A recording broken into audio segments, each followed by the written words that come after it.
Hello दोस्तों, मेरा नाम है जयप्रकाश और आप सुन रहे हैं रीडर्स जर्नी। आज हम जिस जातक कथा के बारे में सुनेंगे उसका नाम है माधांतु जातक।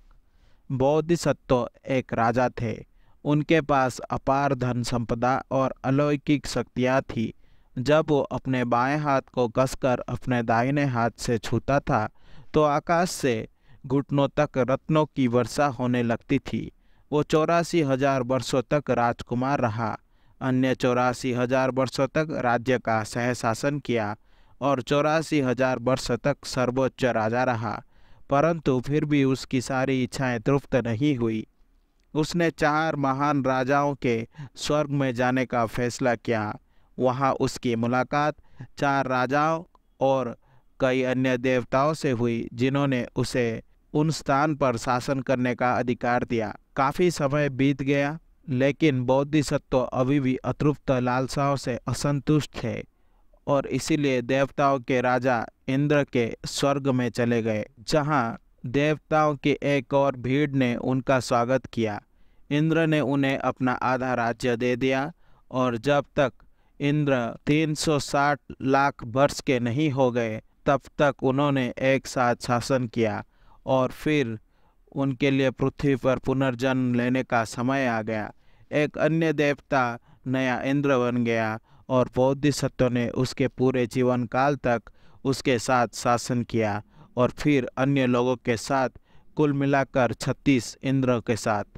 लेकिन इतने समय के बाद भी बोधिसत्व अधूरा रह गया और उसकी वासनाएं प्रबल हो गई।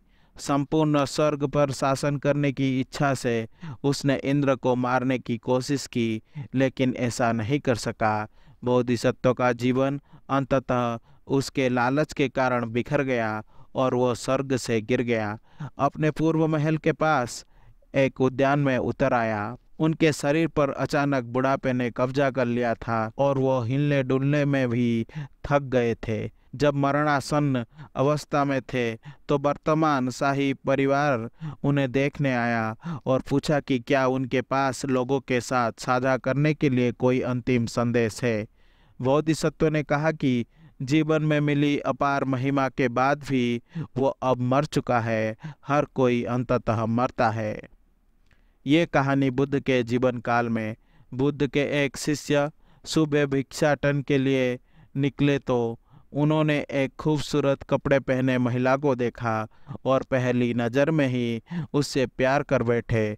बुद्ध ने उन्हें ये कहानी इस बात के उदाहरण के रूप में सुनाई कि कैसे सांसारिक इच्छाएं संतुष्ट नहीं हो सकती और खुशी का एकमात्र रास्ता धार्मिक जीवन है।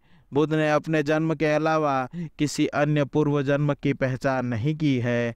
आशा करता हूँ कि आपको ये जातक कथा अच्छी लगी होगी। अगर आपको मेरी वीडियो पसंद आई तो इसे लाइक करें और शेयर करें और ऐसे वीडियोस देखने के लिए मेरे चैनल को सब्सक्राइब करें।